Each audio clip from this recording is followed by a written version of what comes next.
টাকা। টাকাগুলো দেখতেও কিন্তু ভীষণ ভালো লাগছে। আমার ছেলের ঈদের জমানো টাকা। আমি একটা প্লাস্টিকের তালা ব্যাংক আছে না, ওই ব্যাংকের মধ্যে জমিয়ে রাখছিলাম।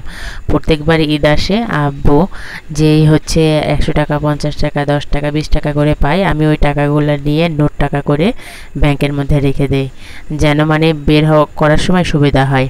এই তো দেখেন ছোট একটা ব্যাংক, ওর জন্য কিনেছিলাম। আজকে প্রায় অনেক দিন পর, যাই হোক দিনটাও তো বলবো না, অনেক দিন পর এই টাকাগুলো হয়েছে।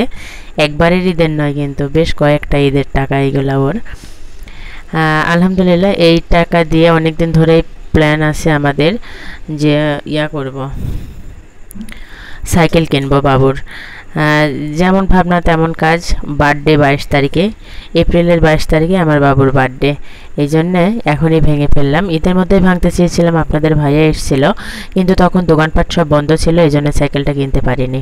এই জন্য এখন ব্যাংকটা ভাঙলাম। ভেঙে এই তো দেখেন আমরা সাইকেলের দোকানে চলে এসেছি, বড় একটা শোরুম থেকে, মানে ওই যে RRP কমিউনিটি সেন্টারের মধ্যে যে দোকান আছে, বড় যেই দোকানটা, ওখান থেকে আমরা সাইকেলটা নিয়েছি। ফনিক্স নামের সাইকেলটা নিয়েছি। আর বাবু মাশাল্লাহ 4-5 বছর মানে চালাতে পারবে, যদি কোনো কিছু না হয় আর কি।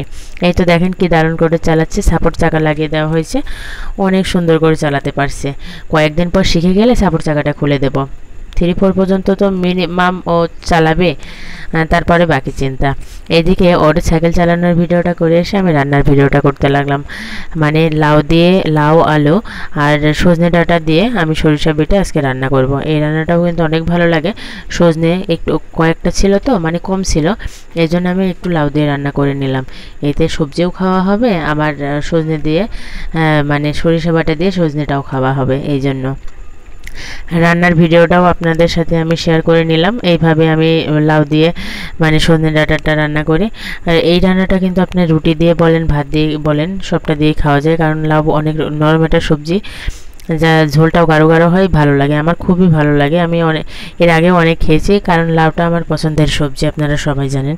সুন্দর করে মশলাটা কষিয়ে তারপরে মানে সবজিটাও কষিয়ে নেব। একসাথেই আমি সবগুলো দিয়েছি, আলু, সজনে আর লাউ সবগুলো একসাথে দিয়ে সুন্দর করে কষিয়ে এই তো পানিটা দিয়ে দিলাম। এবার একটু ফুটলে আমি জিরা গুঁড়া দিয়ে নামিয়ে নেব।